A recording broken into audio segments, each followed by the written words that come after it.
means of contending against others. Formal definition of a weapon, right under the Oxford Old English Dictionary.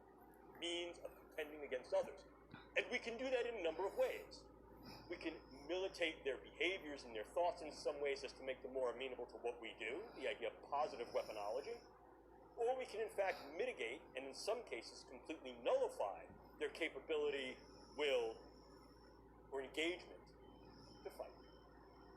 If we combine those two definitions into one, what we find is those agents that will either change individuals' thoughts, vulnerabilities, volatility to violence and aggression, or incur morbidity, dysfunction, and or mortality in such a way as to then mitigate the engagement altogether. Still with me? That said, we can break down any form of weaponology into two discrete categories: soft weapons and hard weapons. In the former categorization, soft weapons include but are not limited to such things like economic leveraging to create economics, market values, market presence, presence at international bargaining tables to develop international power and leverage as a soft weapon. Clearly, the more we're able to make an impact in a field, in a dimension, by virtue of research, medicine, technology, infiltration to a variety of areas of the public space, the more we're able to yield economic strong-arming, economic leveraging. I think an important consideration that I'll make later in this particular lecture is that there are countries outside the United States and or the West that are increasing their capabilities by intent in the brain sciences so as to be able to gain this type of economic leveraging in international global markets: medicine, science, technology, and the military. Most notably among them is China. We'll talk more about that momentarily. We can also utilize weapons in more of a soft approach. As I mentioned earlier, the more I know about what makes you tick, the more I might be able to do things like weaponize the approach that I then take towards you in my interactions and engagements with you. Here we can utilize the brain sciences for psychological operations. Most notably, one of the DARPA programs run by the program manager Bill Casebeer, Dr. Bill Casebeer, who subsequently went on to be a program manager at Lockheed Martin and run their brain machine interfacing programs. Bill Casebeer's program was called Narrative Networks. And one component of the Narrative Networks project was something called neural narratives. If we understand how it is that brains and individuals, groups, and populations respond to certain forms of imaging, memes, iconographies, engagements, the more we may be able to tailor those things through our psychological operations, propaganda, meso, to be able to engage these individuals in more positive ways or in ways that are more influential, to be able to direct their behaviors, their predispositions, and perhaps their engagements with us on a variety of levels from the individual all the way up to the political. But then, of course, we move into the more harder forms of weapons, things such as bullets and bombs. Here, once again, let me reiterate, we're talking about side, drugs, bugs, toxins, and devices. But of course, if we spill over the idea of soft weaponology into a hard weaponization, we also see the use of biodata as a viable weapon. Manipulating biodata so that I can then put into your particular medical records subtle information that may change the disposition of whether you're sick or not, change how you're treated, influence the postures that go to you in terms of insurance, care, viability for military service. By altering that information, by changing those data, by purloining those data, I essentially change the you of you.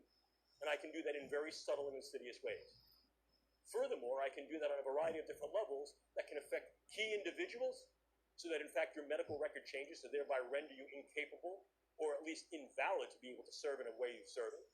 Or I can do that on a much larger scale, groups, populations. And if I change those data, I change the way you're being regarded and treated. And I can do that in one of two ways. I can do it in such a way that you're going to be regarded in a negative sense, or I can do it in such a way that I'm going to treat you incorrectly. If I say, for example, you have a particular allergy, or you have particular sensitivities, or you have a particular disorder, you will be treated for that. And that could then harm your health and your stability in both a short wars approach as well as a long wars approach. But if we take a look at this in a little more detail, you can see that once again it falls back to the idea of what can we do to ours and what can be done to others. Clearly, one dimension, one domain of operational viability and value is to enhance the capabilities of the combat and intelligence operator across a range of scalabilities in both general purpose and more select forces. And this is the idea of neuro-enablement. Neuro-enablement. You will hear this referred to in a variety of different ways.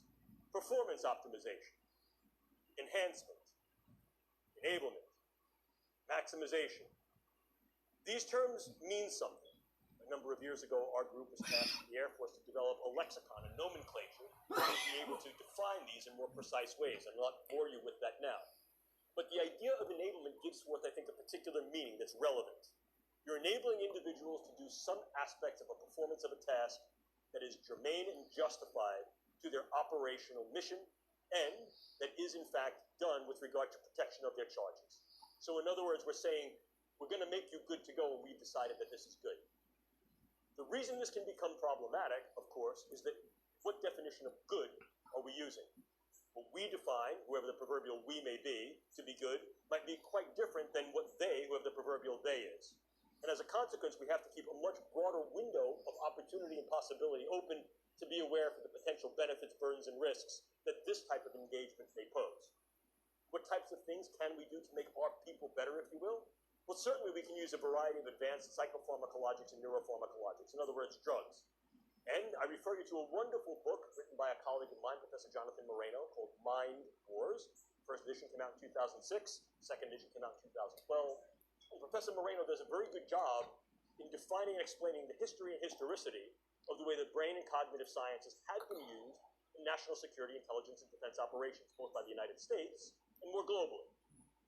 And what we see is that this is certainly not a new event. We can look back into antiquity and see that there have been attempts to try to maximize the performance, capability, sustainability, and protection of those individuals who are operational warfighters, literally from ancient Rome and Greece all the way to the 20th and now 21st century.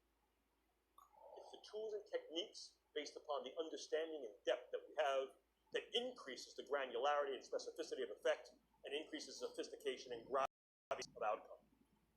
The more we know about the brain, the more we can develop ever more selective agents to affect the structures and functions of the brain in cognition, emotion, and actions, and the more we can do so in a way that's more like sharpshooting rather than buckshot. But irrespectively, drugs can be somewhat dirty.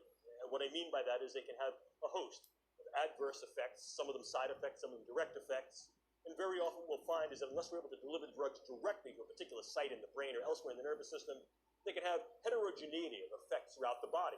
That can lead us to some undesirable outcomes. But we don't need to be limited to drugs. No.